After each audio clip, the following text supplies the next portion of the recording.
Kenji Girac, si j'ose le dire, un spécialiste fait une révélation choc sur l'arme qui a failli le tuer. Mercredi 13 novembre 2024, W9 a diffusé un numéro de Secret d'actualité consacré à l'affaire Kenji Girac. L'occasion pour un spécialiste d'évoquer l'arme du chanteur. Il aurait pu y laisser la vie. Le 22 avril 2024, Kenji Girac a été grièvement blessé à Biscarrosse, Land. Cette nuit-là, le chanteur de 28 ans s'est tiré une balle dans le thorax alors qu'il se trouvait dans sa caravane sur une aire de gens du voyage. Transporté d'urgence au centre hospitalier de Bordeaux, il a pu être pris en charge à temps. Plus de 6 mois après le drame, l'ancien gagnant de The Voice va beaucoup mieux. Alors qu'il vient de dévoiler son nouvel album, un reportage lui a été consacré. En effet, le magazine d'investigation Secret d'actualité a fait son grand retour sur W9, le mercredi 13 novembre. Désormais animé par Dominique Tenza, il s'est intéressé à Kenji Girac pour son premier numéro. Kenji Girac aurait pu avoir de gros soucis avec la justice. Suite à l'hospitalisation de Kenji Girac, une enquête a été ouverte.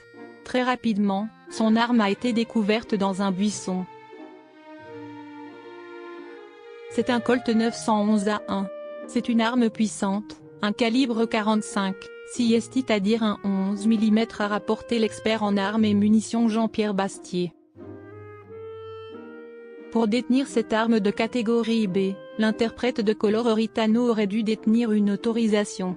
Kenji Girac la possédait cependant illégalement. On est dans une situation qui est une infraction à la loi, si j'ose le dire. Si c'était tombé sur le papy du coin, il serait en prison et il aurait de gros soucis avec la justice, encore dans les mois à venir, a expliqué l'expert.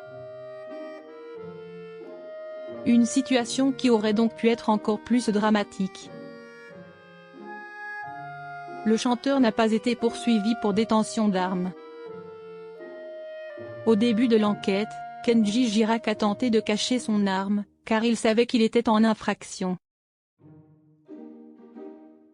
L'artiste a pourtant fini par raconter la vérité aux enquêteurs et a admis être l'auteur du coup de feu. L'enquête a donc été classée sans suite.